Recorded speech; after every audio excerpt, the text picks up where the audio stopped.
If you've ever read an email 10 times because you're worried you sound abrupt, if you've avoided speaking up in a meeting because the thought of being wrong made your chest tighten, if one piece of feedback can throw off your entire day or absolutely kill your sense of self-worth, you might be dealing with something called Rejection Sensitive Dysphoria, or RSD. And if you're a woman with ADHD, especially one diagnosed later in life, this might be one of the reasons work feels so exhausting even when you're technically succeeding. I'm Sara Kelly. I'm an ADHD coach for high achieving women. And in this video, we're going to talk about what RSD actually is and why it hits so hard for ADHD brains, how it shows up specifically in professional settings, and most importantly, what you can do to manage it without burning out or hiding parts of yourself. If your workdays look fine from the outside, but inside you feel like you're constantly bracing for criticism, this video is for you. So what is rejection sensitivity dysphoria really? It's a term that describes intense emotional pain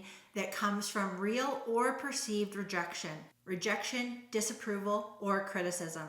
It's not just taking things personally. It's a full body, high stakes reaction that can knock you completely off course. And it's not just triggered by dramatic events. It can come from small everyday moments like someone giving neutral feedback, a manager not responding right away, a coworker's tone feeling slightly off, or not being included in something. For most people, those things might register as no big deal, but for someone with RSD, it feels personal, it feels urgent, and it feels painful. Let me give you an example. One of my clients, we'll call her Rachel, is a senior leader at a tech company. She's smart, capable, and respected. But when her boss gives her even mildly constructive feedback, her brain goes into a tailspin. She once told me, "I know it's not meant to be personal, but I immediately start thinking, do they regret hiring me? Am I about to be let go?"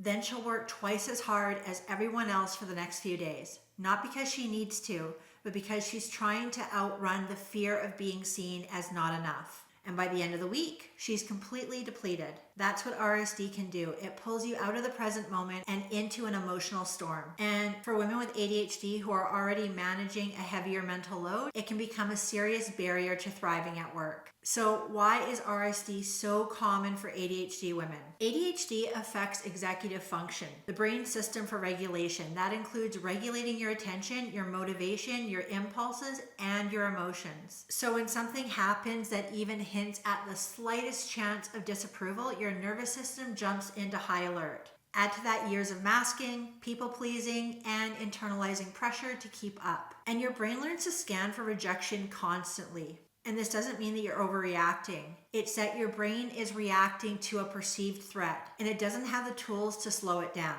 So what can this look like in a professional setting? RSD can show up in ways that most people won't see, but you may feel constantly. Over-preparing for meetings or emails because you're afraid of saying something wrong. Avoiding feedback altogether or bracing for it like a punch. Withholding your ideas even when they're good because you don't want to risk being criticized. Ruminating for hours or days after a small interaction. Overachieving to compensate for a perceived flaw, even if nobody else sees it. People-pleasing in ways that stretch you too thin, just to stay safe. It's not that you don't know what you're doing. It's that you're trying to protect yourself from a kind of pain that your brain treats as danger. Now, before we get into what you can do about it, there is a link to book a call with me in the description of this video if you would like to explore how ADHD coaching could support and help you. And there's no cost to get on the call. It's just a chance to see where you are at with your ADHD and how coaching could help. Now let's walk through some strategies that can help you move through RSD at work, and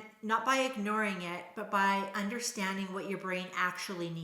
Number one, name it when it shows up. This sounds simple, but it's powerful. When you notice that flood of emotion, the tension, the panic, the spiral, pause and say to yourself, this feels like rejection, but it might just be my nervous system trying to protect me. Naming it helps you separate from the experience. It gives you just enough distance to pause instead of reacting right away. Number two, practice neutral framing. RSD makes your brain jump to worst case scenarios. So when you catch yourself spiraling, try this. Ask yourself, what are two other explanations for what have just happened? For example, instead of my boss is annoyed with me, try maybe they're just distracted today. Instead of they didn't reply because they're mad, try they might be focused on something else. It's not about pretending everything is perfect. It's about giving your brain more options than just panic. Number 3, set yourself up for feedback success. If feedback feels overwhelming, create a container for it. That could mean asking for feedback in writing so that you have time to process, or letting your manager know that you appreciate clarity but need tone to feel collaborative. Schedule time after feedback for a break, not back to back with something else that's also demanding.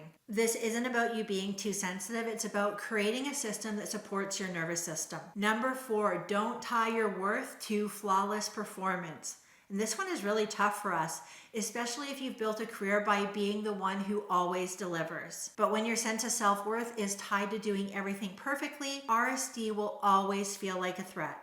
So start noticing the internal scripts. I have to get this right becomes I'm allowed to learn. They think I'm not good enough becomes I'm doing my best with the information that I have. You don't have to believe it 100% yet either. Just keep interrupting the pattern. Number 5, talk about it with someone who gets it. It is emotionally exhausting and isolating. And the less you talk about it, the more it grows in your mind. You don't need to process this alone. Whether it's a coach, a therapist, or someone who understands how ADHD actually works, support helps bring your nervous system back into balance. It gives you space to unpack what's really going on and to build a new way of handling it. Now, if this sounds like something you're craving, again, I offer free calls where we can talk through what's going on behind the scenes and whether working together might be a good next step. There is a link in the description, no pressure, just a real conversation. Look, RSD doesn't make you too much. It doesn't mean you're not cut out for leadership or collaboration or big goals. It just means your nervous system is more reactive and it needs tools, not shame.